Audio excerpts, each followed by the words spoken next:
Morocco में पानी घटता जा रहा है और उसे इस सच का सामना करना होगा।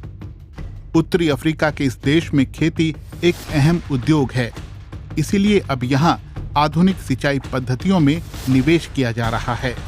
विश्व बैंक भी बड़ा कर्ज देकर मोरक्को की मदद कर रहा है, लेकिन क्या ये सही समाधान है?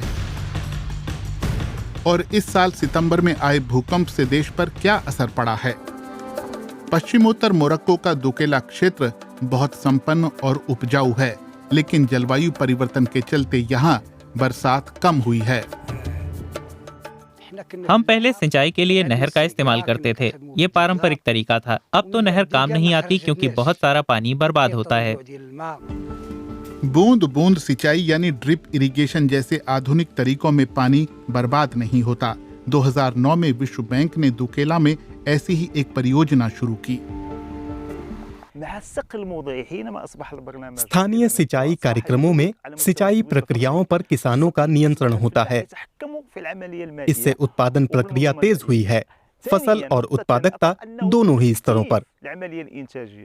आप इस बदलाव को देख सकते हैं। पैदावार भी बढ़ी है। इसके बारे में किसान काफी बातें करते हैं। सभी फसलों पर इसका असर पड़ा है।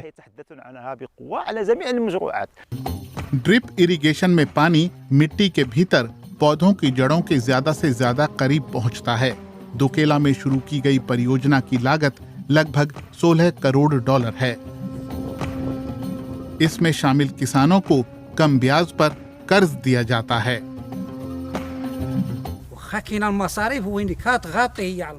ये टेक्नोलॉजी महंगी लेकिन सार्थक है। इससे हमें ज्यादा पैदावार मिलती है। पहले चुकंदर की अधिकतम पैदावार 40 से 50 टन थी। ड्रिप इरिगेशन सिस्टम अपनाने के बाद पैदावार 100 से 120 टन प्रति हेक्टेयर हो गई है। अब सिंचाई के कारण किसान ज्यादा पानी की खपत वाली फसलें भी उगा रहे हैं, लेकिन इसकी आलोचना भी हो रही है। मोरक्को में कृषि परियोजनाओं पर विचार की बहुत जरूरत है। हम अवोकाडो और तरबूज जैसी निर्यात की जाने वाली फसलें उगाने के लिए अपने पानी के संसाधन नहीं इस्तेमाल कर सकते, क्योंकि ये हमारा मुख्य आहार नहीं है। इसके बजाय हमें ऐसी फसलें उगानी चाहिए जो हमारी खाद्य सुरक्षा में योगदान दें, क्योंकि यूक्रेन युद्ध के कारण मध्य पूर्व और उत्तरी अफ्रीका में खास तौर पर अनाज की कमी का खतरा है।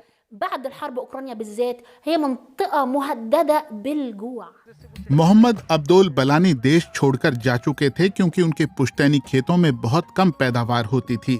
फिर वो लौट आए, उन्होंने जमीन खरीदी और उसमें जैतून के पेड़ लगाए क्योंकि इसमें पानी की खपत कम है।